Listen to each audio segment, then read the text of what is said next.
The Idries Shah Foundation podcast. Practical Psychology for Today.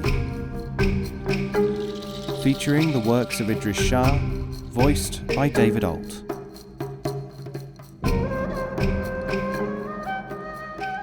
Welcome to the Idries Shah Foundation podcast.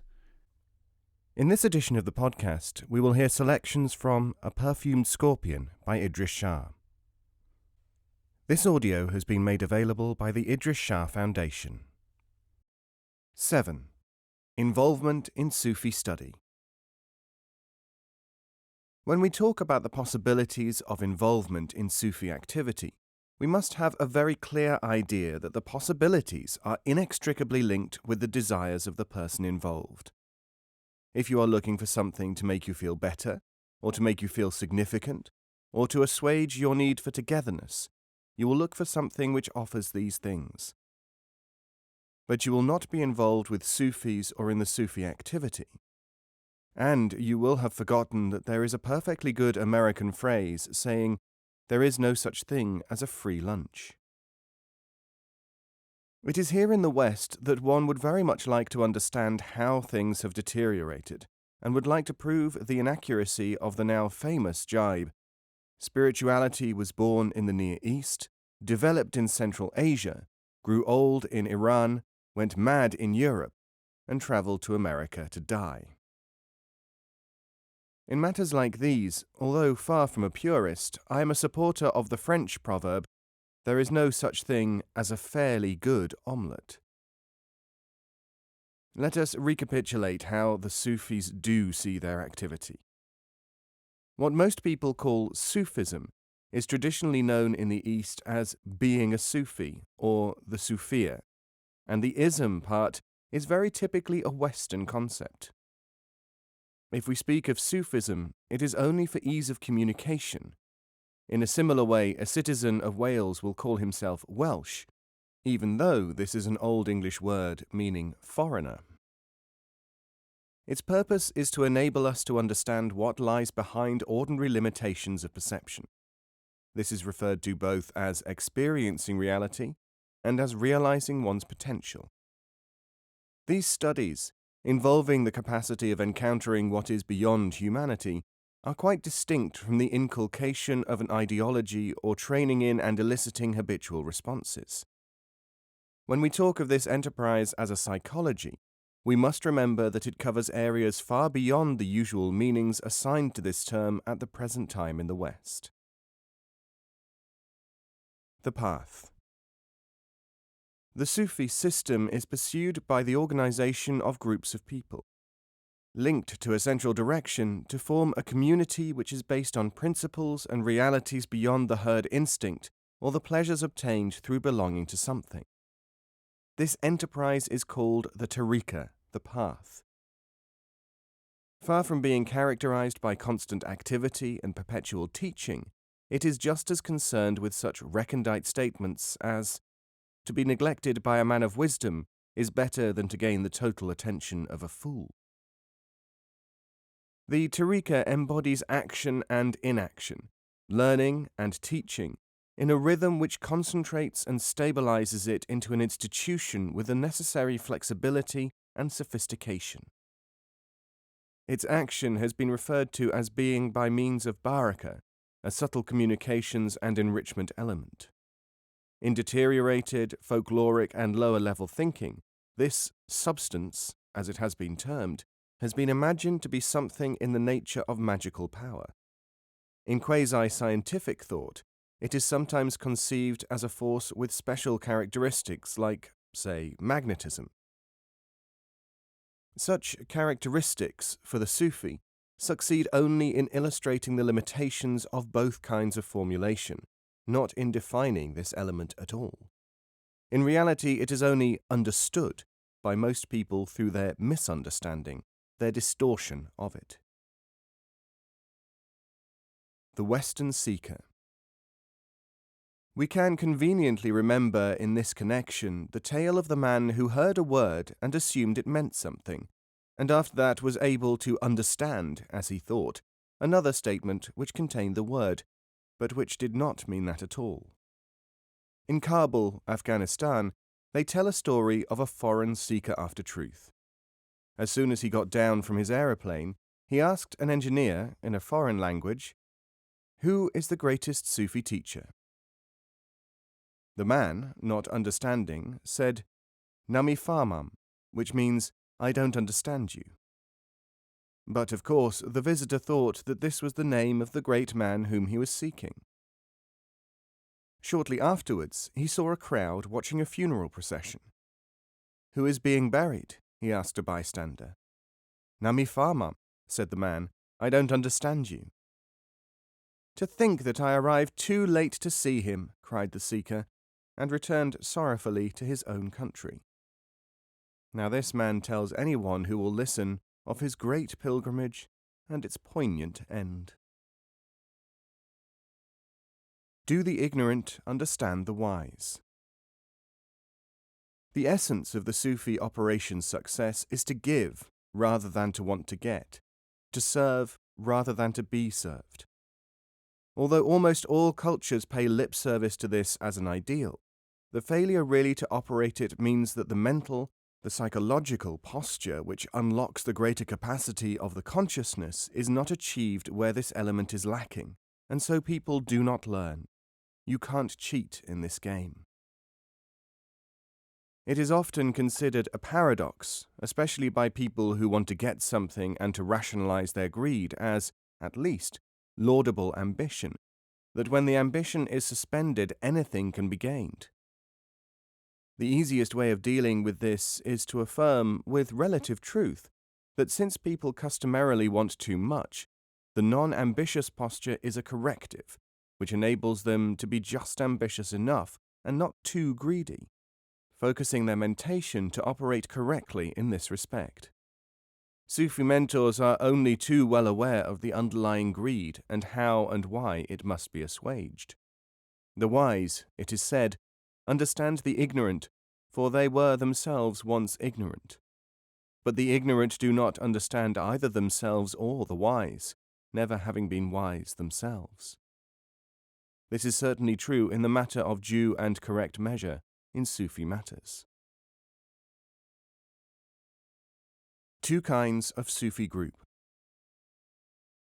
Among the legitimate Sufis, those with an intact tradition, there are two kinds of study groups where the basic work is done.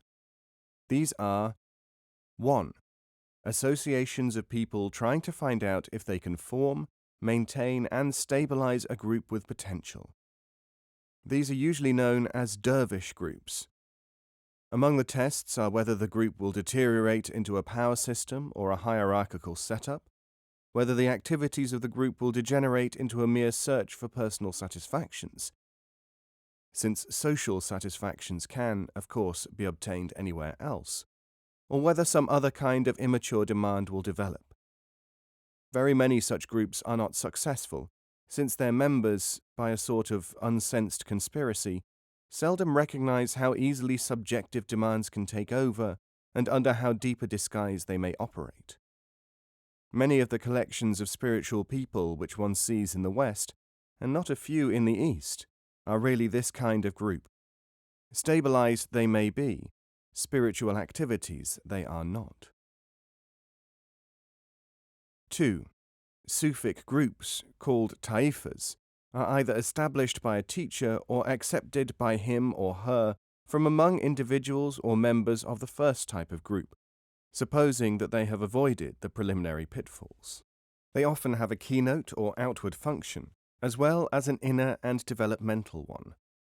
This may mean that their members could be engaged in art, social action, human service, even commerce, as well as carrying out their appropriate exercises and studies. The purpose of these outward activities includes testing whether the people can work successfully in an organic whole without A. subjective considerations ruining their operation, or B. the outward activity being taken over and being spiritualized by people imagining that, say, social service is sacred instead of a minimum duty. In both Eastern and Western communities, it is not rare to find the derivatives of such groups where one or the other activities has gained the ascendancy. Groups which concentrate only upon spiritual exercises, concentration, contemplation, or meditation are, diagnostically, this kind of deteriorated group. The exercises have become the commerce of the group and its social expression. Secondary materials, including artworks, poetry, literature, and artifacts, have traditionally, though not uniquely, originated from such groups. This reputable origin has had the further complicating effect of causing well-meaning imitators, often very pious but essentially superficial ones, to examine and attach themselves to the secondary materials, with correspondingly poor results in terms of real understanding, though not necessarily in personal satisfactions.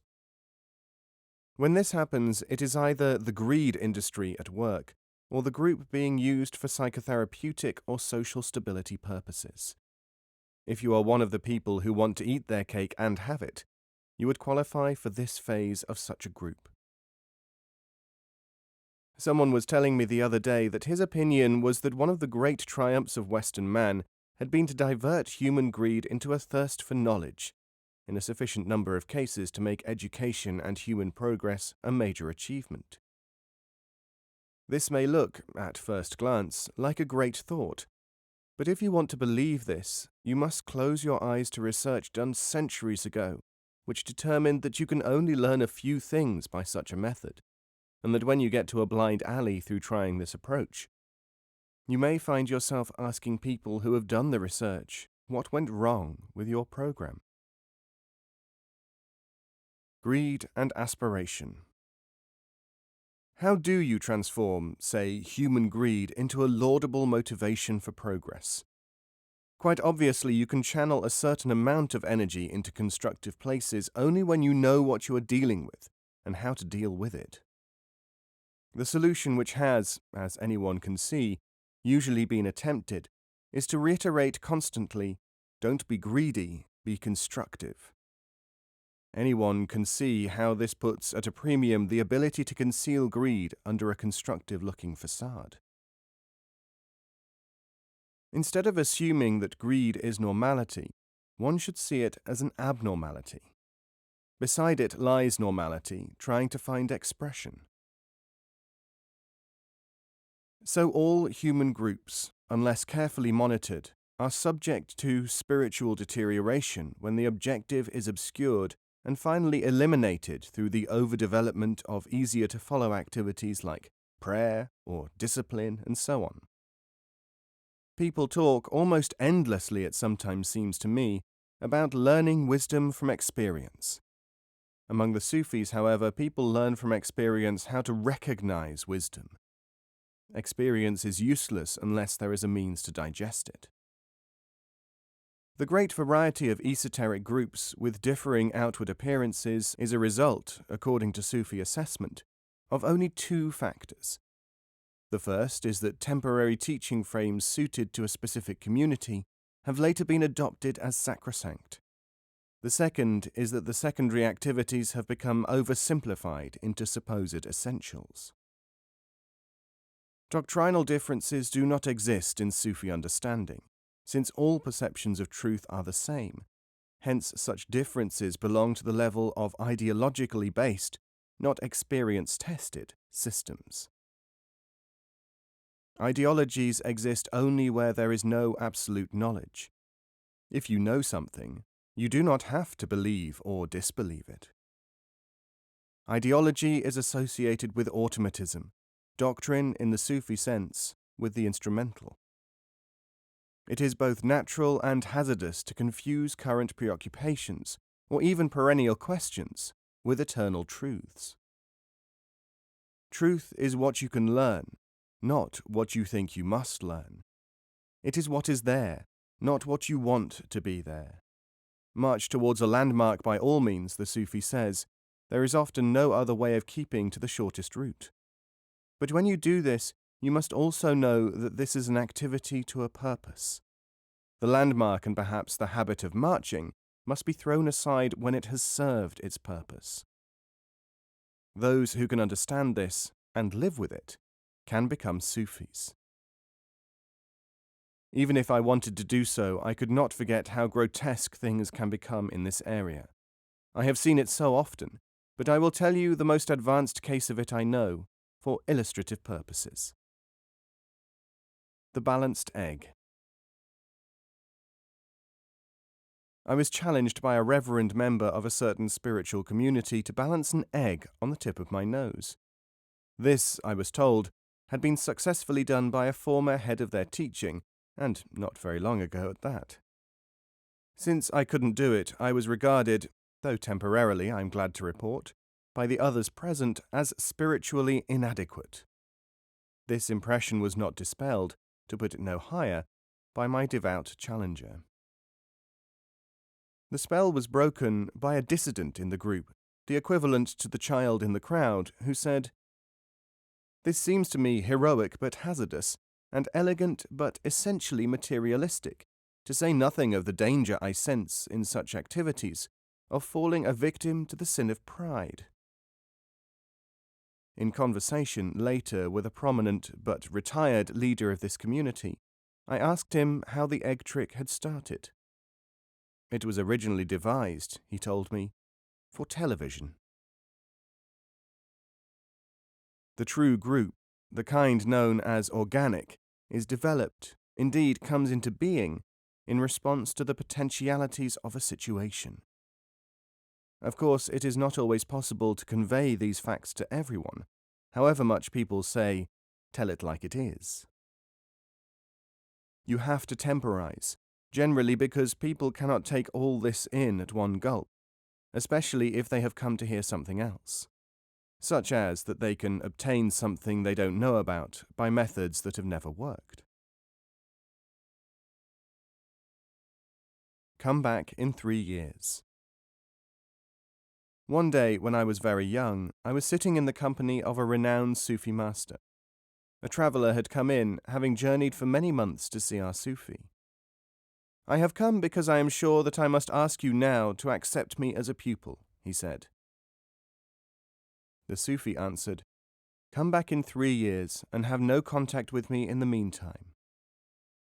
As the visitor withdrew, I gasped at the length of time given and the hardship of the prescription. "Yes, I know," said the Sufi. "I should have said 10 years, but I did not want him to think that I was harsh. It would do him no good to have something against me." Importance of the organization. Since the manifestation of the higher human perception and its stabilization are so relatively difficult in social and professional environments, which constantly drive people toward exaggerated ambition, fear, display, habit, and so on, the maintenance and integrity of the instrument is of the utmost importance. This, the Tariqa, is therefore regarded as the real home, and the school and source of stimulus and protector of the student in matters of Sufi studies. In decayed systems, as we have seen, the container is mistaken for the content, and organization worship, traditionally termed by Sufis idolatry, supervenes. The degree of realization of the individual and of the group depend upon the harmony of the knowledge introduced by the direction, with the protection of the individual from extremes on the one hand, and his own sincerity and preparedness to align himself with truth, not bias or dogma or the craving for instant or ready satisfactions, on the other. The degree of potentiality depends on the correctness of one's aspiration. Similarity of this approach to other formulations.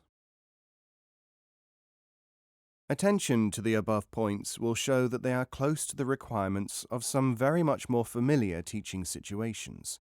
No vocational enterprise, for instance, could operate without a source of teaching, suitable students grouped in the appropriate place at the right time, a minimum of essential information and certain conduct, and the avoidance of distractions and irrelevancies. Certain kinds of effort are also necessary to the attainment of any objective. In both the East and West, as we have noted, people are accustomed to numerous organizations through which their aspirations may find expression, and, it is hoped, fulfillment. The Sufi institution of the Tariqa is such an instrument, but it is not going too far to say that the attraction of esoteric studies, for many people, lies exactly in the lack of order and purpose in vestigial and other forms. The Sufis, in common with people in all other purposeful undertakings, maintain their own frameworks and organizations. This is one reason why Sufic activity is said to have no history. Not being hysteriocentric, Sufic attention regards history, personality, esoteric tourism, and museum-keeping activities as ancillary at best, but not ever as central. The Sufi's relevance and effectiveness is constantly refreshed from its source, through the Sufi organism, not by reference to static lumps of doctrine or frozen ritual. Counterfeit gold, as Rumi said, is made only because there is such a thing as real gold for people to try to imitate. Other higher consciousness groupings. The exponents of Sufi study do not ordinarily pronounce upon matters such as the genuineness or otherwise of specific individuals, cults, or schools. Like any other legitimate teaching body, they are responsible to state their principles and to maintain the integrity and progress of the activity in which they are engaged. This does not imply competing with bodies which prefer to operate on different bases. Enquirers, however, should be able to assess such other entities as they encounter, should they wish to do so, by reference to the schemata of the correct Sufi tradition, openly available, and by the application of common sense. A dog and a cat may fight to decide which one of them is a rat. A Sufi is more concerned with the truth. Random adoption of teachings. The fact that some Sufi and other teaching material is available in general circulation books has produced two effects. One, some people familiarize themselves with the material and then approach legitimate Sufi sources if they wish to enter into comprehensive studies. This is, of course, one purpose of the publications mentioned. Two, others, who are probably in the majority, but whose efforts are insubstantial, attempt to employ the materials to teach themselves or others, while lacking the essential experiences upon which alone such teaching functions can be productively sustained. Their enthusiasm or ambition outruns their preparedness to learn correctly. We have noted the consequences, and you can see them everywhere. The parallel with more familiar learning systems can usefully be invoked again here. The random adopters may be said to be doing themselves and others as much good as people who know nothing about medical science would if they were to read a few books and buy a few medicaments. Truth seeks you totally. Make sure that you really seek it.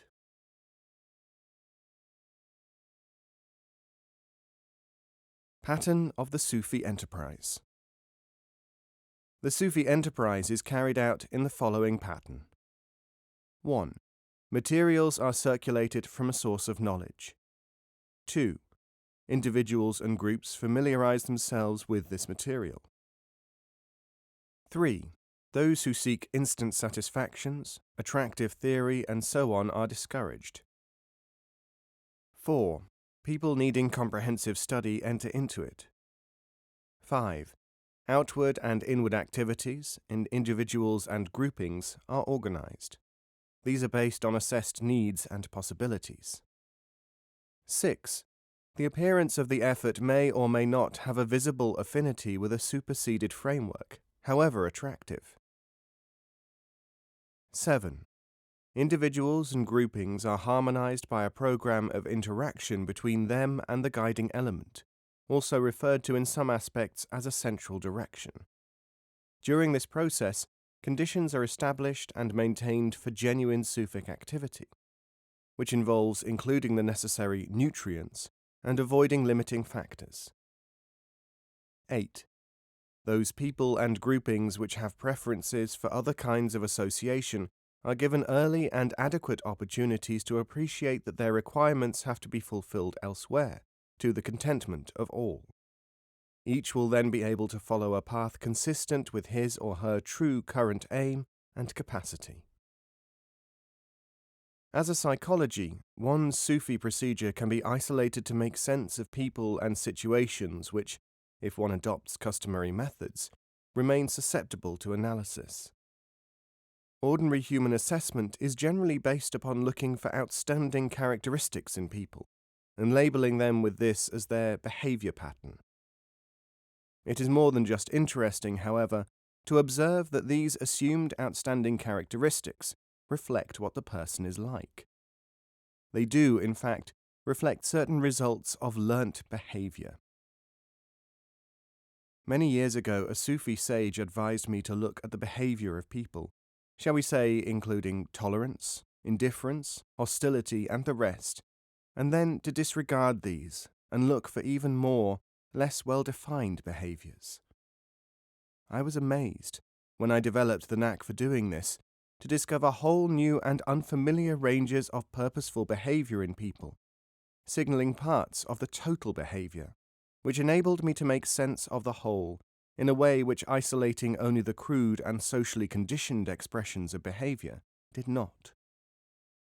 This is, of course, an advanced way of what we all term not being distracted by appearances, or not generalizing from too little material. Transformed into an observation technique, it becomes a truly remarkable assessment tool. But I will end with a phrase which my first teacher used to say, and from which I learnt more than from anything else which I can register, from the voluminous and ancient lore of the Sufis, and which is a key, if there ever was one, to the method of understanding this astonishingly rich wisdom. He is a master who may teach without it being totally labelled teaching. He is a student who can learn without being obsessed by learning. Conclusion. The area of psychological activity in the human being is for the Sufi that of his secondary, raw and conditioned self. This is not the self which achieves higher consciousness, but is the socially operative one. Customary human efforts are directed towards stabilizing this secondary self and integrating it in society, whether a religious or other society, and the emotional experiences which are possible to this self are generally confused with higher experiences, giving rise, at best, to therapy or the formation of a new tribe or society, actually a cult, not to a body of more aware people. I say at best because this is the best that can be achieved when working on this level, not to indicate that this is not to be desired. But people who need therapy or a tribe should attend to this need first, and should not confuse it with higher perceptions. There is a Sufi saying that none attains to the ultimate truth until 1,000 honest people have called him an infidel. This holds good, too, in the secular world, including that part of the world which concerns itself with psychology and metaphysics. In order that the Sufi understanding of the human mind may be displayed and experienced, even in our highly sophisticated present-day world, certain myths must be set aside, certain taboos ignored. One of these is that social harmony and higher experiences are the same or similar, or lead one to the other. Now the fact is that social harmony and mental balance are essentials, just like food or other nutritions. But to glamorize these things and to distort their functions is to show a lack of knowledge. We are living in a world where honesty and the correct assessment of situations often seems like insanity, at best like humor. This is the area in which our basic data, our premises, have to be questioned. Is the consciousness with which we are familiar the same as that which might be raised higher? Is mental stabilization or social comfort another word for being on the way to heaven, or is it a lower, though very essential, herd need? What are the elements, if any, which have to be worked with in order to understand more of human capabilities in the realm of the mind? Can we, in an analytically based society, really dare to analyze these things which we, like most herd-minded communities, take as constants, including whether those who want to teach or to carry on research are fitted for it, in respect of being able to ask the right questions and being able to profit from the answers. Are the people of the modern world so obsessed by modernism that they believe that they can take apart traditional systems and remake them in a more viable form than they already are? And I have not even begun to ask the questions which a Sufi would ask if he were to be faced with someone who wanted to know about his teaching. Sufi applications are the application of knowledge already gained by the people who have gained it. It is not the carrying on of age-old customs, or even the moving from one piece of discovered information to the next. The assertion, by the Sufi, that he has not only travelled this way before, but therefore knows best the unique way to retrace his steps with his students, is not negotiable. For students, almost by definition, display the tendencies, even in their attempts to analyze, which the Sufi knows bring ignorance, obsession, lower-level amusements, and so on, and not knowledge. So, although the present interest in Sufi work of the past is welcome, the only thing which can be said in answer to the attempt to relate it to the present is to state, in the nicest way allowed by prevailing conditions, that the tradition and methodology is, as always, intact, alive, and well, and that Sufis will always share it, without any reservations, with whomever wishes to approach it in the only way in which most ancient and still valid experience has shown it to be approachable, by means of the methods which the higher knowledge itself indicates to be effective.